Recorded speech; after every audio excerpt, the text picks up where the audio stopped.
U.S. assisted in an operation to take out one of Mexico's most powerful narco-terrorist cartel leaders. National News Desk's Kayla Gaskins joining us live from Capitol Hill with more on this. Good morning to you.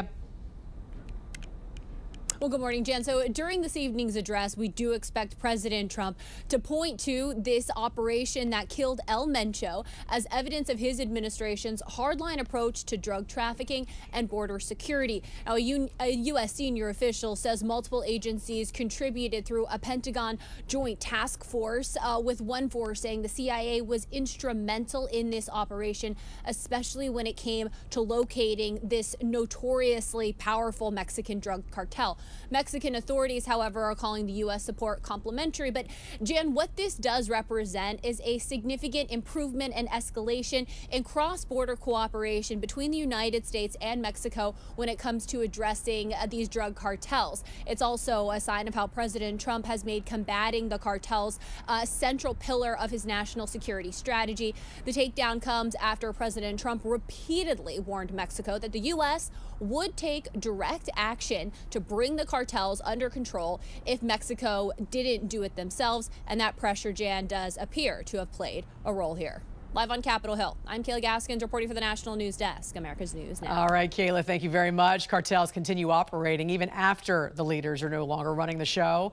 And the National News Desk's Angela Brown joins us now with more on this. These cartels, Angela, have basically built these complex financial networks. I mean, they're essentially companies, so they're going to keep running regardless of who's in charge. It's crazy when you put it in that perspective, that these are large corporations with layers upon layers that need to be brought down before the house can come down. These cartels don't fall apart just because one leader is taken out. Experts today say these groups are running more like corporations with layers of managers and cells that keep operating no matter who is arrested. A lot of us think of Pablo Escobar and how the Medellin cartel collapsed after he was killed, but that cartel was built around one man. While there were other factors that brought it down, his death was a major blow. Today's cartels are different. The structure outlives the leader. And according to a new reporting from Fox News, today's cartels are nothing like the cartels of the 90s back in the day. They've evolved into these franchise models in some ways, with dozens of cells that operate independently.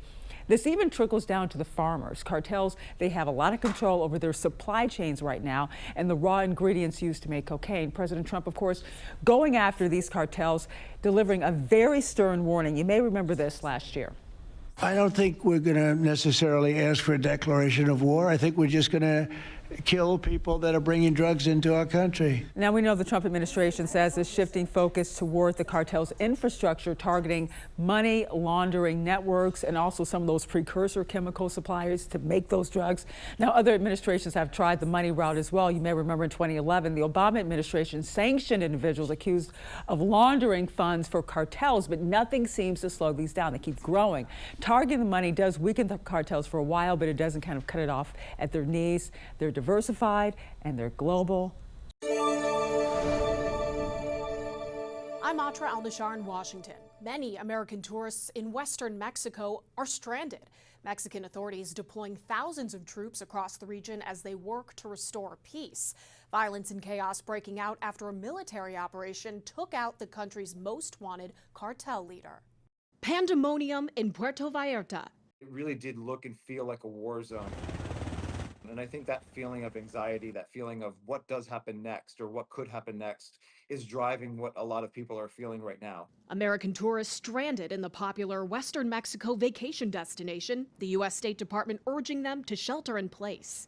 If you love your life, stay here, don't go anywhere. Fallout from a Mexican military operation that killed one of the world's most wanted cartel leaders, Nemesio Oseguera Cervantes, known as El Mencho, head of the Jalisco New Generation Cartel. U.S. Deputy Secretary of State Christopher Landau says, "This is a great development for Mexico, the U.S., Latin America, and the world. The good guys are stronger than the bad guys." And P.S. I'm watching the scenes of violence from Mexico with great sadness and concern. It's not surprising that the bad guys are responding with terror, but we must never lose our nerve. Animo, Mexico.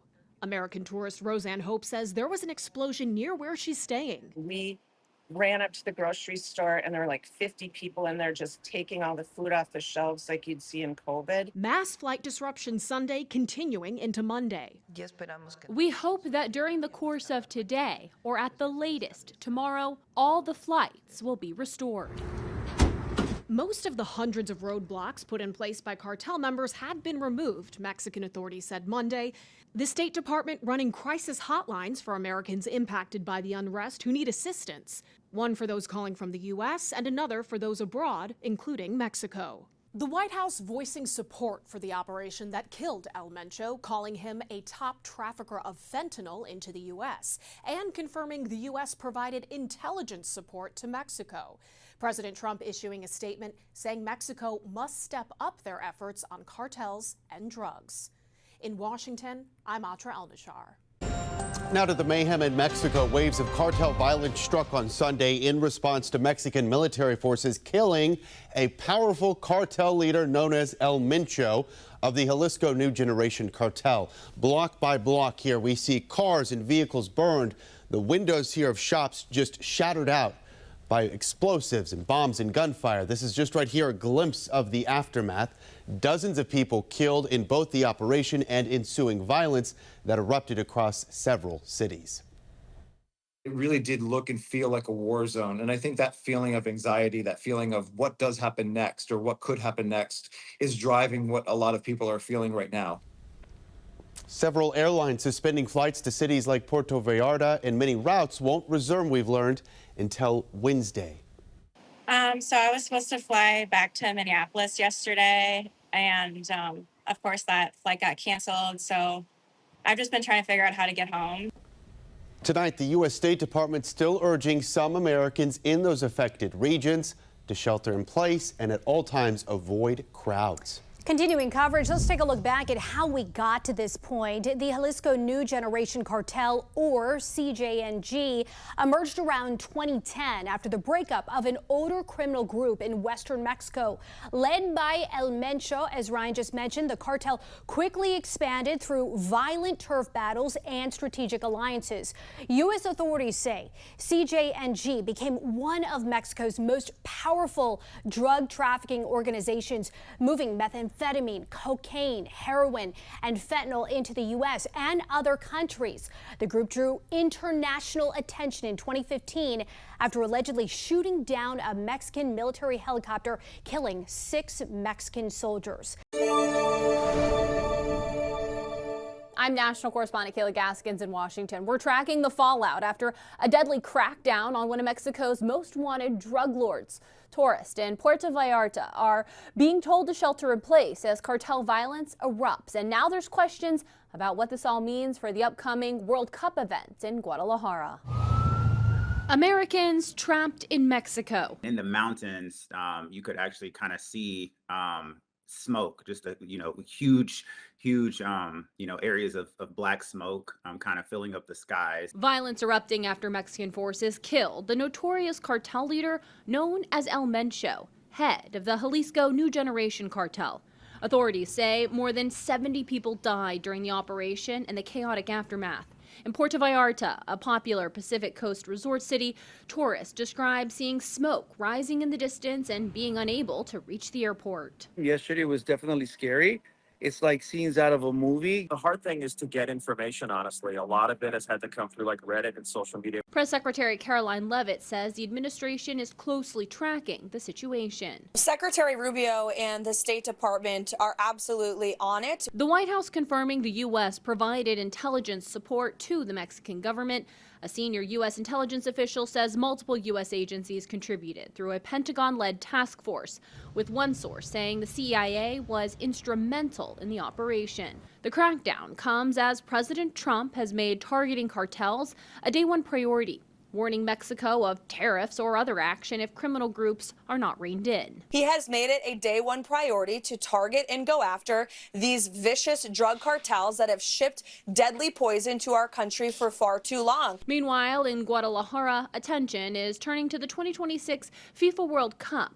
The city is set to host 4 matches with the playoff event scheduled next month. Cartel violence erupting on the outskirts of the city. Scenes of burned buses and vehicles lining the streets, spurring the postponement of 4 professional soccer matches this week. The stadium in Guadalajara, set to host the World Cup matches, is roughly 60 miles from where El Mencho was killed. Late Monday, FIFA said it has full confidence in its host countries, including Mexico, and is monitoring the situation closely. In Washington, I'm Kayla Gaskins.